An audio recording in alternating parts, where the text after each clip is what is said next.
రోజు చాలా విషాదకరమైన రోజు. తెల్లవారి టీవీ చూస్తూనే మహాకవి సి నారాయణ రెడ్డి గారు పరమపదించారు. ఇక ఆయన లేరు అన్న వార్త చదవగానే మాలాంటి అభిమానులకి, ఆయన అభిమానులకి చాలా దుఃఖభాజనమైనటువంటి రోజు.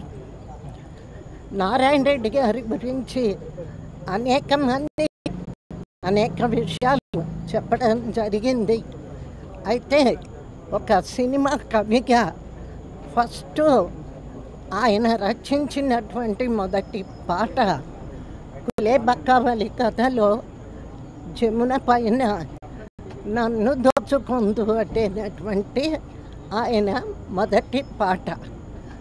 ఆ పాటని మనందరి ప్రియతమ నటులు, మహానటులు ఎన్టీ రామారావు గారి దర్శకత్వంలో మేమిద్దరం కలిసి మా ఇద్దరి పైన డ్యూయట్ సాంగ్గా రాశారు. అది ఎంతో అందంగా చిత్రీకరించారు దర్శకులు ఎన్టీ రామారావు గారు. ఆనాటి మొదటి పాట గురించి, ఆ పాటలో మొదటి హీరోయిన్గా జమున గురించి ప్రతి సభలో కూడా నారాయణ రెడ్డి గారు ఎప్పుడూ అంటూనే ఉంటారు, నా మొదటి పాట, నా మొదటి హీరోయిన్ మా జమునమ్మ అని చెప్పి. ఆనాటి నుంచి సుమారు 4-5 వేల పాటలు సినిమా వారికి అందించడం జరిగింది.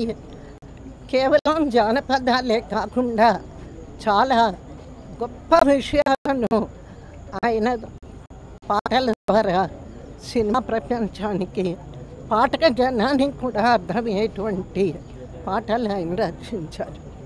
ముఖ్యంగా ఆయన మొదట్లో ఒక మహాకవి. నాకు అప్పుడప్పుడు అనిపించింది, జ్ఞానపీఠిక అవార్డు ఎందుకు ఇచ్చారు ఈయనకి? ఎందుకు ఇచ్చారు అంటే, ఆయన మహాకవితలు చదివిన వాళ్ళలో నేను ఒకదాన్ని.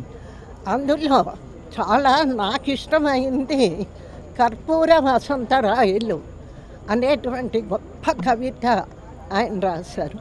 అందుకే ఇచ్చారేమో అనిపించింది.